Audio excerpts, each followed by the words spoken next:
All right, so Google Jamboard is a pretty interesting tool. It's for collaborative whiteboarding, and it's pretty neat. But the official Google Jamboard is actually something that you can purchase from Google. It looks like a big TV screen that you can use. But there's also an app version that students can use, teachers can use on their iPad, and you can access it in the web as well. So that's the part that I'm going to be looking at today, is just the app version and the part that you can access in the web. So if you have any questions while I'm going through, just shout it out. All right. Do we have to actually like download the app on our iPad, or For the is that iPad, yeah, already you would have there? to download the app. And I don't know, I got to talk to Charlie. It might not be in self-service yet, That's but what I was gonna likely say. Is by it the in beginning of the year. self-service or no? It's not in I don't think it self-service. is yet, but you can teachers can download it from the App Store directly. Okay, and it's We don't it's have to- free. It's free. Yep, it's free. Okay. Okay. All right, so like I said, it's this virtual collaborative whiteboard space. Now, the tools that are there, aren't as expansive as some of their other products, but some of what they do have, they have sticky notes that you can add. So you have like these little text boxes that you can type in and drag and move around the whiteboard space. Can the kids do that too? So like if Mhm. you wanted to put up a sticky note like you have there, they Yeah, can this do is it. actually one of the apps that tends to work a little bit better on an iPad than it does in the On a web browser. PC. Yeah. Yeah. Okay. You can toggle between 4 different pen styles and 6 different colors of each one. Ooh. You can have up to 20 pages or slides within a Jamboard, or a jam is what they call them. You can add images and upload those from files or from Google Drive, or search the web for those. You have a little laser pointer tool, which is kind of neat. I'll show what that looks like in a second. And then you can download the slides or the jams as PDFs or as images. So if you're creating something that would be useful as a study tool for students, or something that they might want to go back and Yeah, access. like I do a lot of KWLs with the Mm-hmm. freshmen when I have them. So like this would be a great one to do, Mm-hmm. Yep, that'd be with a really that. easy way to And do I that. mean, right, just looking at that and then have them put their sticky notes under there. This Mm-hmm. is what I know, this is what I want to learn. And I mean Mm-hmm. that would be great. Yeah. So now this whole idea, is it simple or limited? When you look at it, it is a very simple interface, and some people really like that because there's not a ton of options. At the moment, there's not a whole lot of tools that are built into Jamboard, so it is kind of limited in what it can do. But if you kind of think about it in terms of things that you would normally do on a physical whiteboard in your classroom, Right, or even a piece I of think it would work. paper. Yeah, or even a piece of Yeah. paper. Yep, you're right. I think it would work really well with any kind of simple task like that. Um, Right. like other Google tools, it's collaborative. So students can interact, they can share it with one another, they can work on the same or off of the same jam. Um, and with the Google tools, it can be combined, like with Google Classroom. You can assign it or add it as a resource, anything like that. Can I insert one of these in like a Google Classroom so that they can do that? Like Mm-hmm. if we're going through that and I say, okay, at 10 o'clock, we're gonna do Mm-hmm. this Open part of up it. this. Yep. Yeah. So I can insert that. That'd be Mm-hmm. great. That'd be great to do something like that. So this is what the interface looks like. Like I said, very simple. You can change the background. So, you Oh, can that's put the lines in there, which are, maybe a little tough to see. no, they're all right though. I mean, but maybe for the kids, right? Right. It'd be tough Mhm. to see. Oh, Yeah, this would be you great for could economics too, maybe with you the could do grid. graphs. Yep. Great. You can use the grid. And you have a really quick clear frame button, which will wipe out everything that's here. Okay. Up here at the top, this is where you can control navigation. So as you click the arrow, it'll create more and more of these slides, Slides. Okay. or frames, and then you can just quickly Go jump back. from one to the Now, next. how did you go back? How did you go back? So so the arrows let you go Okay, back. on the side. And if you click that button in the middle that says expand frame, Okay. that'll let you see everything that's here. So you could add, in the front or the back of the row or in between. Right, or in the center there, put another Mhm. one in. Okay. And then all if you have one, like maybe you create a template one in slide number 1, you could click the Right. 3 dots here and duplicate it. So you could make, That's neat. 20 copies if you did that KWL chart or something in that first Right. one. you could duplicate it 20 more times. Well, that'd be great for economics too, because when I'm just, I mean, not an actual graph yet, but when I just draw, you know, like, okay, here's what demand looks like, here's what supply looks like, here's Hmm. the difference between quantity demanded and you know, a change in demand. That's really because I usually just put those up on the board. So this would be great for that. Hmm. Yep. And then, you know, you could, here's the pen option. So you have the Right. regular pen, highlighters, and then the colors that go along with it. There is a white here too. So if you have like a dark Right. background, Right. You you can can have see that it. come up. And then, you know, just to see the difference, you have the pen is the thin line, the marker is a little bit thicker of a line, uh, the highlighter and the brush tool are a little bit more faded out. And then the more you go over them. Right. Well, if I put text up there and I can use the highlighter over it, it won't block it out. Correct. Okay. Yep. All right. And then you can erase Erase. That's great. with the erase tool. So here's the sticky notes. So if you click that, you can change the color or no background color at all. And then you can just type right Whatever you in the want. text box Okay. there. And then as soon as you click save, it'll pop into. And it'll post it. Then can you move the sticky note like to different columns or different places on there? Oh, that's Yep. great. Just click and drag. You can, if you click the three dots, you can duplicate it. Okay. You can even rotate it if you Ooh. want to see that. Put it to the side, you know. Oh, that's Mhm. great. Yep. And then down here, right below that, you can add images. So you can upload them. You can search Google right here. And if you have anything in Drive, you can bring those in. Oh, that's great too. And photos. That's another thing Mhm. that would be good to put in there too. And then the laser pointer is kind of neat if you're doing a demonstration. And one of the uses I was thinking of for this would have been like if you were teaching, you know, let's say temporarily we go back to online and you're trying to demonstrate something or show something off. This might be a way, you know, if you're zooming with the kids again, Yeah. that you could do that. And the laser pointer actually changes your cursor to this little red dot. Right. They would be able to follow around the screen. But if you click and drag, you can actually like circle and then it'll go away, or you can underline. Right. Or draw something. Right. To kind of That's draw their cool. attention to it, which is neat. Right. All right, but that's it. So when I said that it's kind of a simple interface, like those are the tools that you have at your disposal. And that's Yeah, but that's great though, because sometimes, like I said, instead of drawing it on the board, can you insert a photo background if you want to, like you did with the picture? You could, it does layer. Okay. And I don't know if you can really, I think it senses whatever the most recent thing is being on top. So Okay. if you did a picture background and then drug it out, excuse me, drug it out to like the full width of the screen, Right. then maybe you could, like, as you add things to it, it would like overlay over top of it.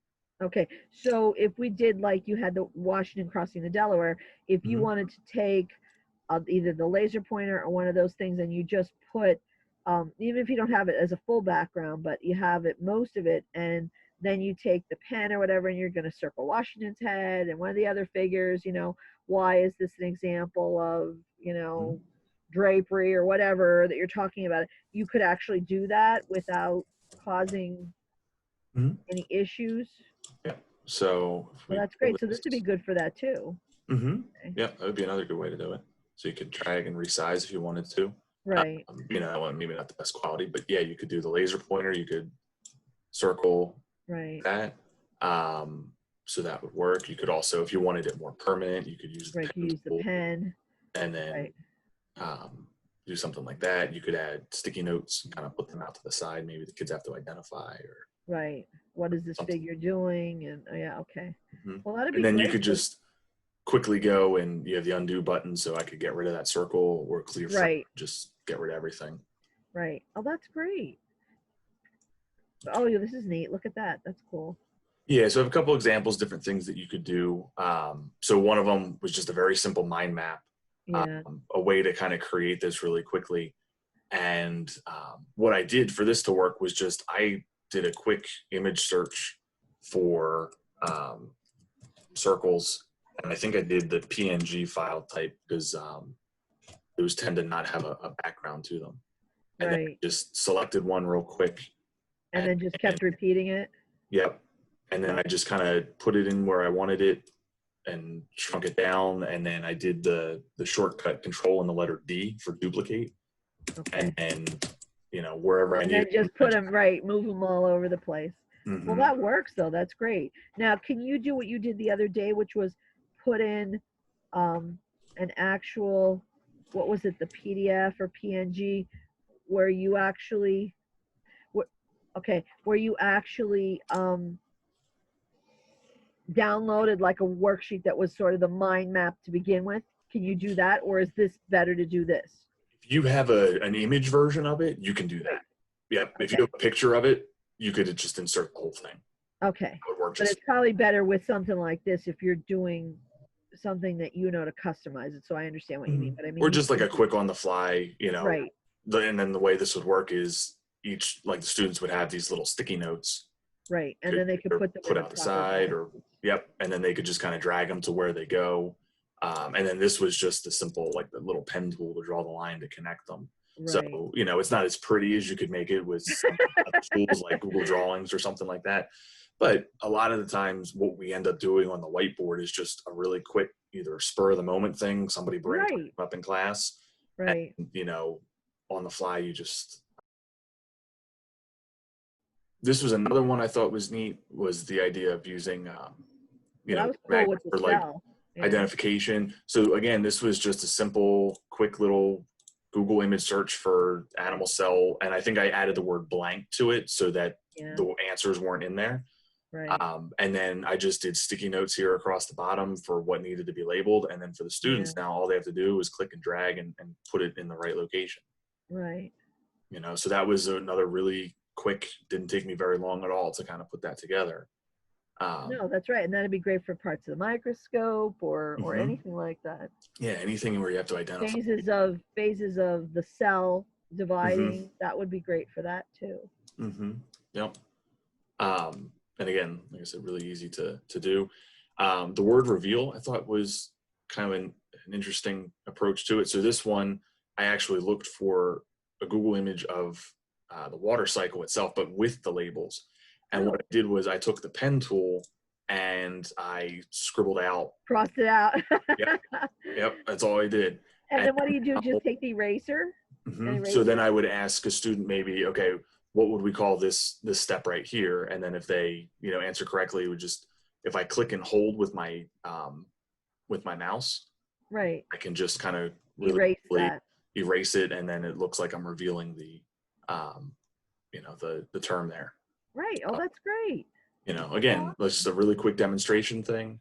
I know we have at least one or two teachers that are really like the reveal thing, where they're going through and having a discussion with students and kind of guide them to that point where they can reveal it. So that would be a good way to do that pretty quickly and easily. Right, which is why I like to do PowerPoints that way, because you can reveal the different, or slides, you can reveal the different answers as you go. It's not just throwing it up there all at once and then the kids just copy it and they're not really paying attention to what you're saying and the examples you're giving and things like that. So this would be great for that. Even if I use some of the other diagrams that I have, and even if I have to create them, I don't care. It's just that it'd be a good way to do that. The reveal, it'd be something different, even to review. And for that example, Marcia, you could even do almost what I'm doing here. Was I just took a screenshot of it in Jamboard, and then I linked it so that when I click on this picture here, it opens it up right here. So you could have your whole slideshow built out the way you've used it in the past, and just add a slide. And I just took a picture with of the slide, my computer, of this. Okay. When I went to share it, I just grabbed the link, and then in Google Slides, I inserted the link for that picture. Oh, okay. So that when you click on, so I don't have to redo the whole thing or redraw the whole thing. That'd be great. Yeah. So when I have stuff already. Right. I have stuff already that I can just put there and then do that and reveal it. That'd be great. Yeah. And then what you could do, let's say you teach 4 sections of the same class, you could go here and you could duplicate it 4 times. Ooh. So that, as you go through, you don't have to go back and scribble everything out all over again. Right. That 4-minute change in between classes. Try to get it done before the little monkeys see it. Yeah. This was just a really simple matching activity. I used ASL as an example, but Right. these are just Google image searches for the letters, and I found Right. ones that looked kind of similar, but they're not all from the same font. Right. Then you have the images of the letters in Right. the American Sign Language down here, and then this would just be a simple pen tool, to grab, click. So another example, another thing we could do is video tutorials. So anything that you put in that jam, it could be any of these previous things that we discussed or something else. Right. Right. You could go through it, and then you could do it all on your iPad as a screen recording and just create a very simple, very quick video tutorial demonstration of how to do something.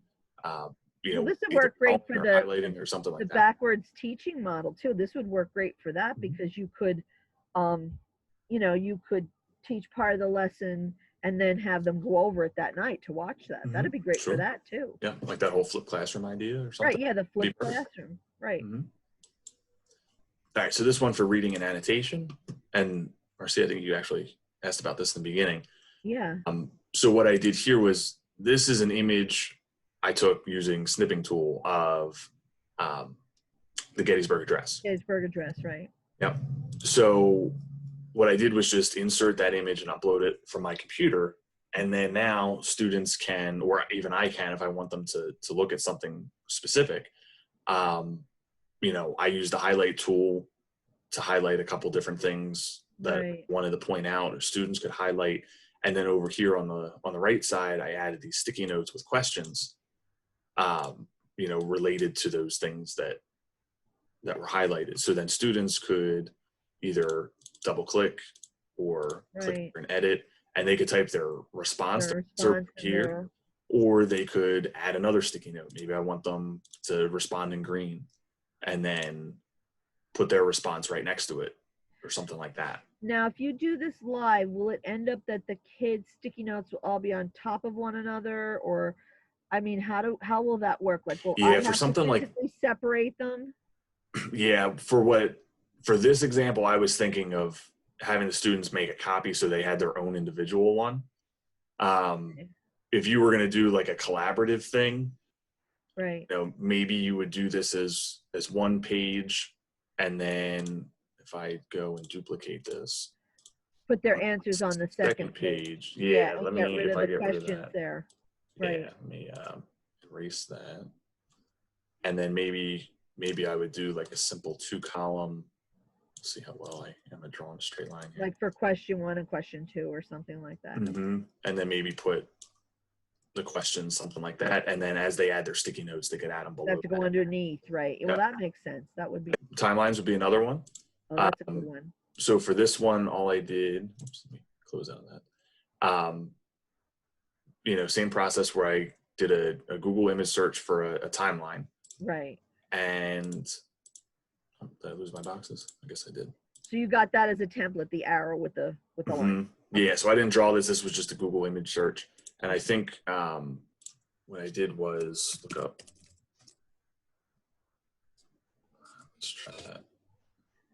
And I think I picked the color that I wanted. Yeah, so you could just do. Yeah, ones with shadows and different types. Okay. Yeah, so then I just did a quick resize of, about the same size as the Post-it note. Right. Then I drug them out and I just duplicated them where I wanted them to go. And then now this could be something where the students either have to. Control D that you duplicate them? Is that how you do that? Okay. Yep, Control D. It's just quicker than copy paste. Right. And this could be something where the students either have to find the events and then put them in the right order. Right. Or here I gave them the events and then now they have to, take them and drag them into the correct. That's great. Order. I could use this one too for, how a bill becomes a law. What are the steps for how a bill becomes a law? Yeah, that'd be perfect. That would be great for that. And you're seeing now like it's a little tricky, like the layering and the order of it. So right, but I get added the green block most recently, and so that's going over top of the part in the background. Right. But you could resize if you needed to and move things around so you can see it. Right. You can work around it, but just so you know that that's a possibility. But that's fine though. That's great. That's still, that would work very well with something like that. Mm-hmm. All right. So as far as the two different versions go, especially with the iPad being a touchscreen, it is a little bit easier for drawing and writing with the pen tools and that kind of thing. Um, so here I'm only able to demo my laptop screen, so it would be a little bit different because the iPad also lets you import Google content, Okay. slides, docs, PDF, and really what it is it almost looks like an image of it, and then it kind of links it out to Okay. another thing. So the students would have that ability that I'm not able to really show here. Okay. I'll put the slides up so you can click on my example on iPad and see it. Right. This was one for my class, and if you were able to see it in slides, there's actually a slideshow presentation over here on the left Okay. that goes along with the diagram. Right. Right. And the students would be able to see that, but I can't. So there is a Right. little bit more, of that integration on the iPad. And it also allows the stickers, thumbs up, thumbs Right. down kind of thing. So you could even Right. use that as a polling thing, or just a quick check like we used to do the Yeah, right. whiteboard. Like with Mentimeter or something. Right. Right. Mhm. With the polling. Okay. Yep. So that would be something that they could do. Now, as far as sharing goes, so you have two different options when you pull them up. Let me just go back real quick and open one so you can see. When you click the share button up here in the top right corner, you can change the permissions that anybody with the link can view or can edit. Okay. All right, so those are your two options. In other Google tools, you have the option to comment. That's not available, at least not right now, Okay. in Jamboard. So view and editor are the only two options that you So have. if you want to share with them, do you have to put it to editor or do you put it to viewer, just viewer? Well, it depends on what you want to do. So if you share them as a viewer, then they can see everything on the Jamboard and all the annotations and everything that goes with it, but they can only see it. Right. If you want them to be able to manipulate it, then you have to share it with them as an editor. They can Or interact, right. If you want them to interact. interact. The only thing to be aware of is there's no editing history. So unlike other Google tools where you can click and see the editing history of how this thing was changed and manipulated, that doesn't exist in Jamboard. So just one thing to kind of be aware of. And then as far as sharing it, so you can use that link, copy the link. Change the back end to copy, right? Okay. Mm-hmm. Yep. So you can add it to Sapphire as a link for students to access. If you use Google Classroom, you can attach it to an assignment or anything in Google Classroom, post it as a resource. And then that same trick that I've mentioned a couple times before. Just put copy instead of the edit. Okay. Yep. If you remove that last part and change everything after the /edit to /copy, students will get their own copy. So they won't have access to your original. That'll still be there as a template. Now, is that copy, is that link different every time you create something? I mean, does it provide a link like that for you? Or is this the same every time is just my question. So this link will be different for each Jamboard. So if I click on that one, that's going to take me to that reading and annotation one, which I think was the Gettysburg Address. The timeline one has its own link. So each document or each Jamboard has its own separate link. Right. And then that assigns it to it. In other words, Google assigns that for you. And then you just end up changing that last part. Now, can you save these? How did you save these? So these, just like everything else in Google, these save automatically to your Google Drive. Okay. So then you could go back in and access them then. Yep. So can you name them? You can name them and stuff too. So like you would put this one as Jamboard presentation and Yep. So up here in the top, I just named them when I click. You can name them whatever you want. Okay. All right. And then to create one, you could go to Google Drive, go to create, and then go down to Jamboard. Yeah. Okay. There it is. Yeah, it's right there. The other thing you could do is go to jamboard.google.com. It's a shortcut way. Right. And they have all the Jamboards, all the jams are there in the recent ones. Oh, and then you just click the little plus button to add a new one. Wow. And then when you do, it opens up, and then you can just click up here to rename it. and change it and do what you have to do to insert Mhm. things and all that. Oh, that's neat though. Yep. And it is a shame we didn't get a chance to do this, but well, you know, Yeah. you said hindsight's 2020, and hopefully we don't have to be in this situation again, Yeah. And ever again, because it one was thing too, Marcia, just to mention, like about the link sharing thing. right. So that link, like if I look at this one right here, Uh huh. that is the link for that entire jam. So if I were to share this jam, if I had 20 of these slides up here, 20 of these different things, then they would be able to view or edit depending on the permission level, Right. anything in that row. Okay. Um, so, that's up to you. Some people might, they might do 20 of them in a school year and put them all together in one document, Right. or they might do one per, per topic or whatever Subject it or might be. right. Right. But just so you're aware, like if you share that link, everyone that's up here is viewable or editable or whatever it might be. Well, can you change that like after each class, or is what I'm saying? You Because could adjust the settings. yeah, that's what I'm You could switch it from editor to viewer so that they're not posting things like after they leave the room. well, that's what I'm saying, because if I do, but if you say you do one with 20 of those slides and or 20 of those jam boards on there, but it's just one presentation and you only want slide or that one for number 19 to be the one that they collaborate on, is that the one that you have the copy part in so that they can do that? Are they going to be able to put that all over the internet? Now, I would say if you want them to collaborate on one part of it, I would break that out as a separate Jamboard. Okay, all right. So they're only able to edit or make a copy of that one. And then the other one just stays like a Mhm. like a PowerPoint or a presentation for me, because I don't want to give them the whole enchilada when I only want to give them a part of it or a slice of it.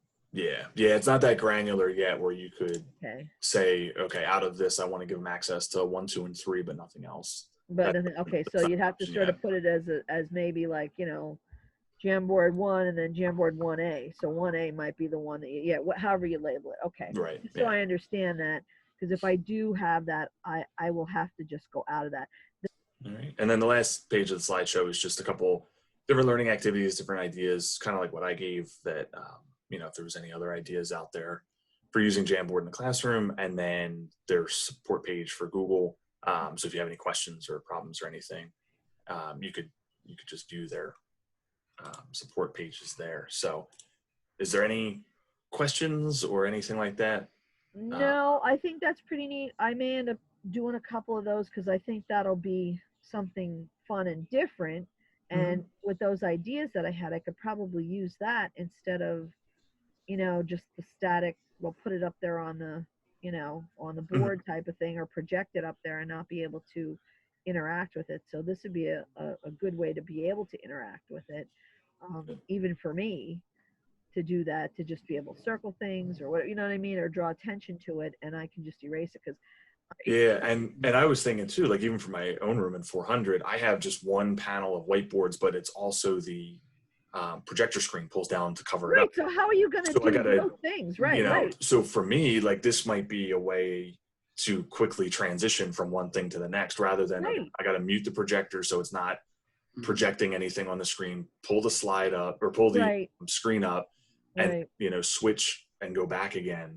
For me, like it might be a quick transition, and now I have flexibility. I have 20 boards. I can just keep going and adding boards if I want to, and kind of keep things separated, and then I can give it to the kids at the end as a PDF or an image, which right now they're like taking pictures of my board before they leave the room at the end of the period.